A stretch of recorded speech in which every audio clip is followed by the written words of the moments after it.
And this voucher, Mr. Speaker, is going to help the small businesses and entrepreneurs to reach research institutions in this province to solve their problems and also increase productivity. Mr. Speaker, our government is taking important steps in order to support research and innovation, which is the foundation of the... Thank you. New question. The member from Perth Wellington.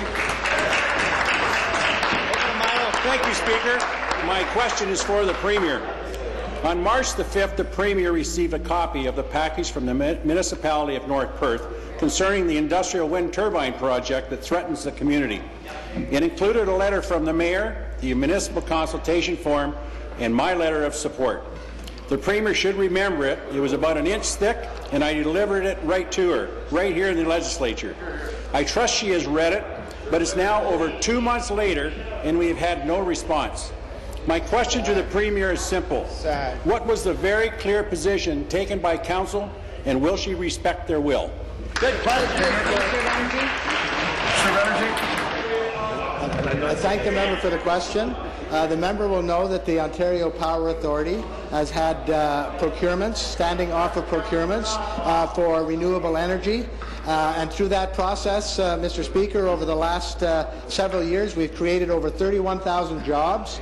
We have stated quite clearly our speech from the throne, and the Premier has repeated that we are looking and working together in a number of ministries to improve how we deal with the siting of renewable energy projects. I'm pleased to announce that in the very near future we'll have some new rules on the siting of renewable energy, Mr. Speaker. Thank you. Supplementary.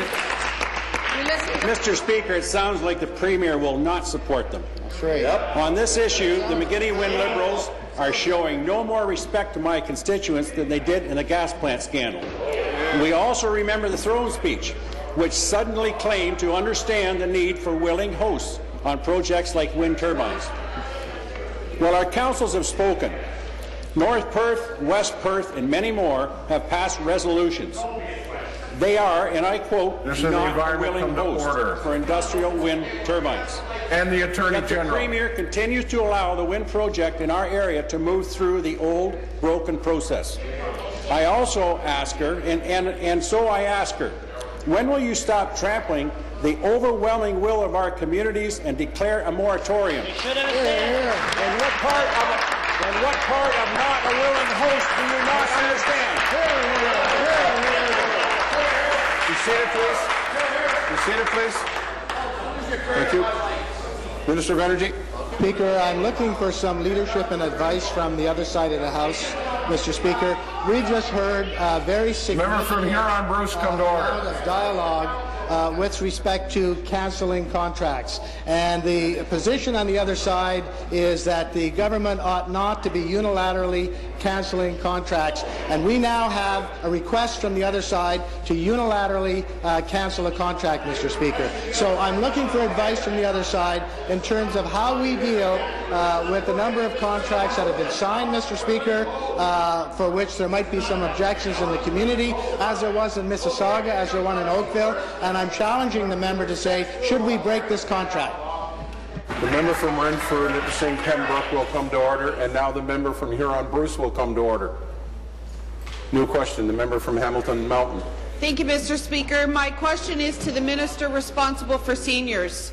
Speaker, my office has been flooded by calls and emails from concerned seniors who live in retirement homes and supportive housing for seniors. They have been told that the physiotherapy programs that are keeping them healthy will be discontinued as of August the 1st. Dorothy Johnson wrote, and I quote, "They just gave us this program to keep us healthy and in shape, and a couple of months later, it's ripped from beneath us.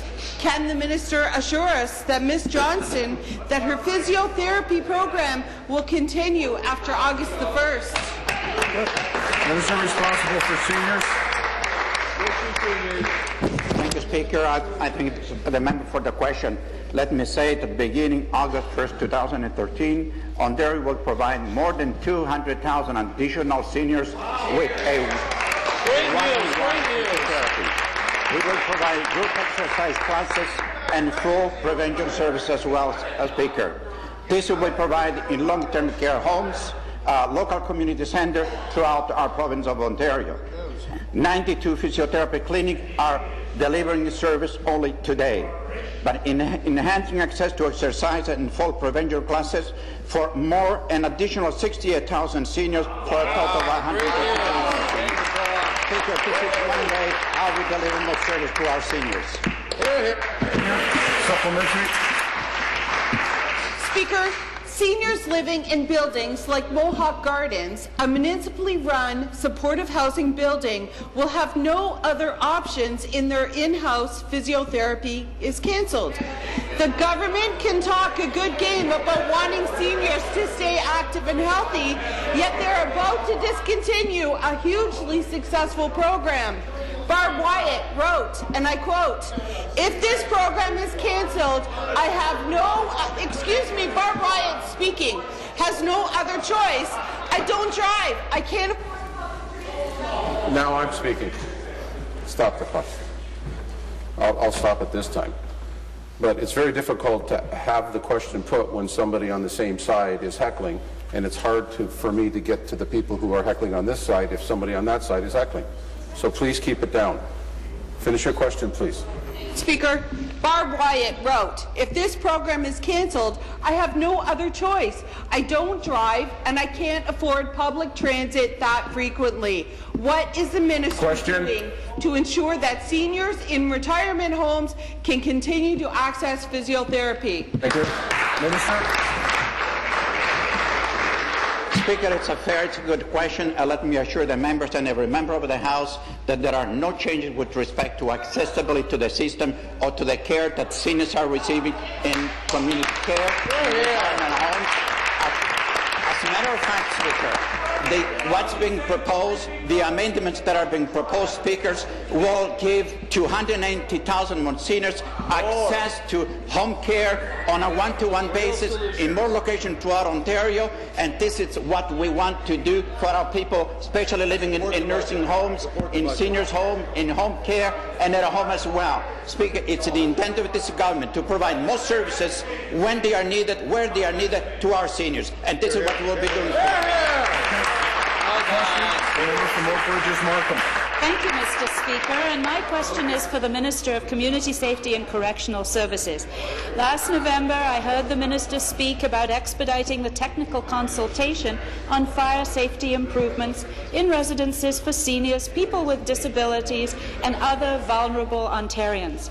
I was glad to hear this morning that the Minister announced the mandatory use of sprinklers in all retirement homes, nursing homes, and residences for the disabled.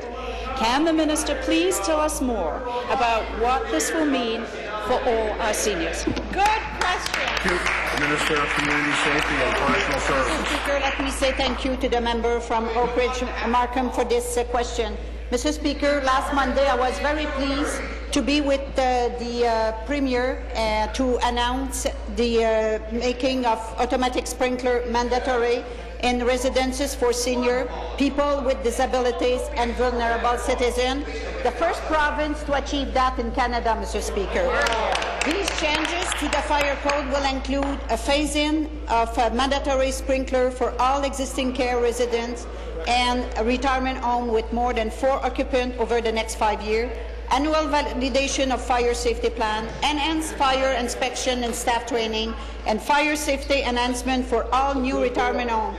In closing, Monsieur Speaker, I wanted to congratulate the Minister of Housing, the Minister of Seniors, the member from Niagara, and the member from Hamilton East.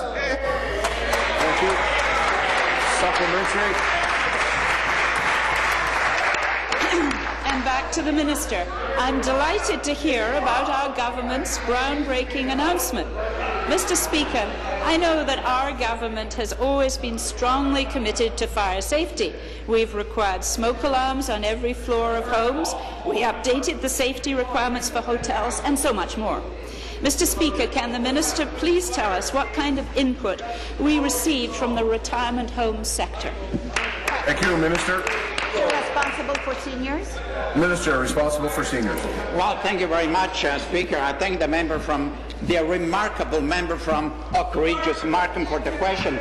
let me say, Speaker, that seniors in retirement homes need to feel safe and secure. By mandating fire sprinklers and enhancing fire safety measures, the winning government is demonstrating its commitment to the well-being of our seniors in Ontario, Speakers. But that's not all. The 2013 budget, it's a document written with seniors in mind, Speaker. Yes. Increasing investment in home care and community services, helping seniors with low and moderate incomes in getting their Trillium benefit program, yes, Speaker, on a monthly or on a one-yearly basis, providing 30,000 more house calls to seniors and others with complex conditions, Speakers.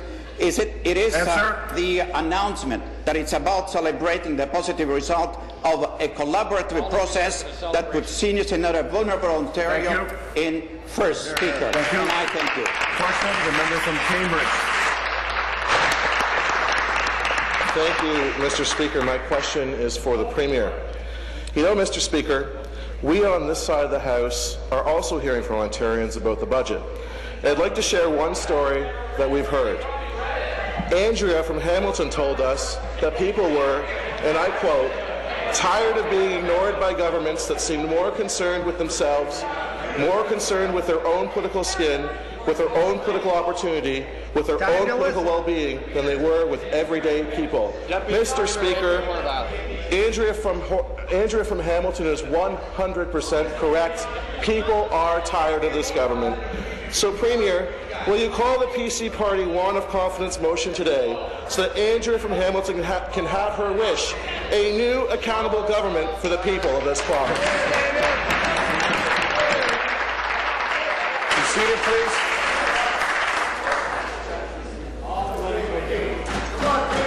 Government House Leader.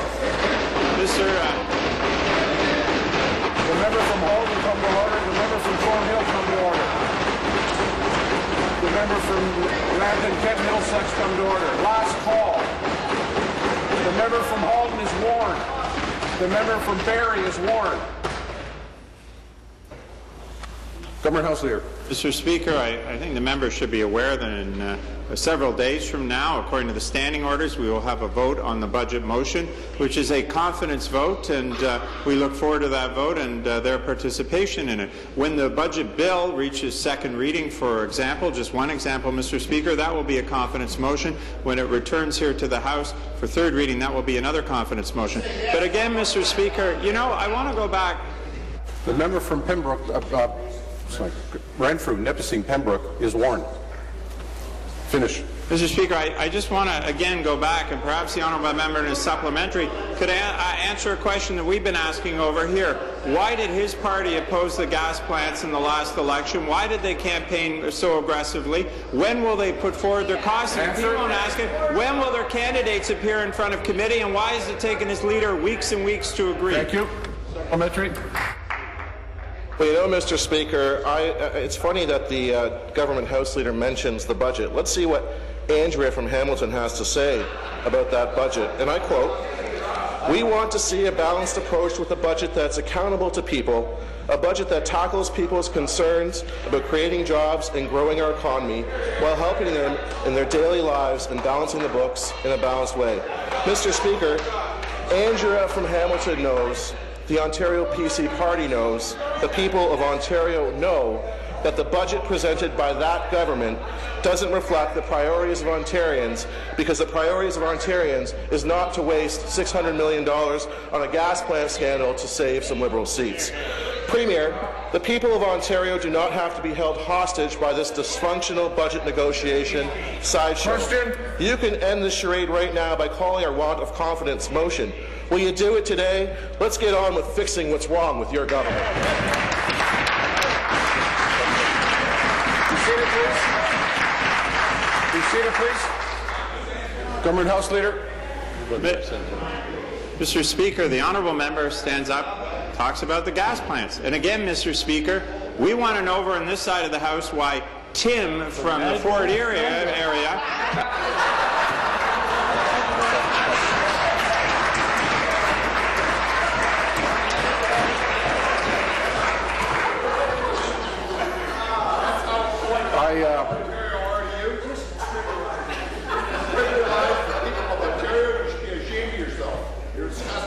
Quiet.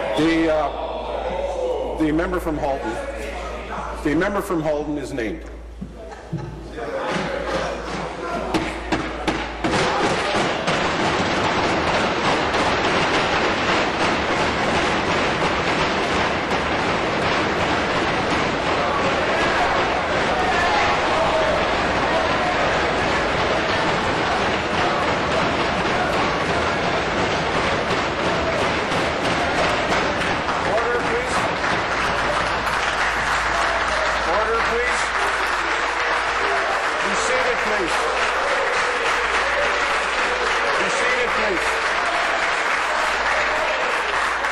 Be seated, please. Order. The member from the Minister of Training Colleges and Universities come to order. You are warned. The Minister of Citizenship and Immigration come to order. And before I finish, as much as everyone might think that's cute on both sides, I think we should still be respectful of this place, and by doing so, if we think we can skirt rules, that means that you're not trying to find the highest ground here. My recommendation clearly, again and again and again, is to use members' titles or their writing. To try to skirt them is not what I call impressive. Finish your answer, please. Mr. Speaker, I think there's a lot of people that would like to know why the Leader of the Opposition so aggressively opposed the plants, and perhaps because it's topical, Mr. Speaker, we'd also like to know why the member from Halton had this to say to the Toronto Sun, October 7, 2010. It was sad that it took so long for the government to listen to the people of Oakville. It was nice to see that decision overturned. Mr. Speaker, these are not complicated questions. When will we see PC candidates here in front of the committee? When will they be encouraging their colleagues to be there? Question. Member from Toronto Danforth. Thank you, Speaker. My question to the Minister of Energy. This government has just wasted $600 million on Mississauga and Oakville gas plants. But apparently, you haven't learned your lesson. The government has now signed $1 billion worth of contracts for refurbishment of the Darlington nuclear power plant, even though, according to the Toronto Star, you haven't even made a decision as to whether or not to go ahead. Why is the government continuing to waste public money on these secret energy deals? Sorry, Minister of Energy. Mr. Speaker, there are two separate issues. Mr. Speaker, there's the issue of refurbishment of Darlington units, and there's the issue of possibly building new units at Darlington. And he's referring to something that appeared in the Toronto Star today, Mr. Speaker, that was totally referencing the possibility of new nuclear. And in terms of new nuclear, Mr. Speaker, we should be aware of the fact, of course, that the New Democratic Party built 3,500 megawatts of nuclear during their term. Those units are still in place, Mr. Speaker, and the important thing is a decision has to be made on whether or not we're going to shut them down or whether we're going to proceed. And we're taking some very, very serious advice, Mr. Speaker, on new nuclear. That's under deliberation. We're receiving the best advice possible, and we're not going to rush the decision. I assure the critic from the New Democratic Party, we're dealing with it responsibly, and we're going to be proceeding. Thank you. Pursuant to Standing Order 38A, the member from Hamilton Mountain has given notice of her dissatisfaction to the answer of her question given by the Minister responsible for seniors concerning physiotherapy services for seniors in retirement and supportive housing. This matter will be debated next Tuesday at 6 p.m. There are no deferred votes. This House stands recessed until 1 p.m. this afternoon.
This is the Ontario Parliament Television Network.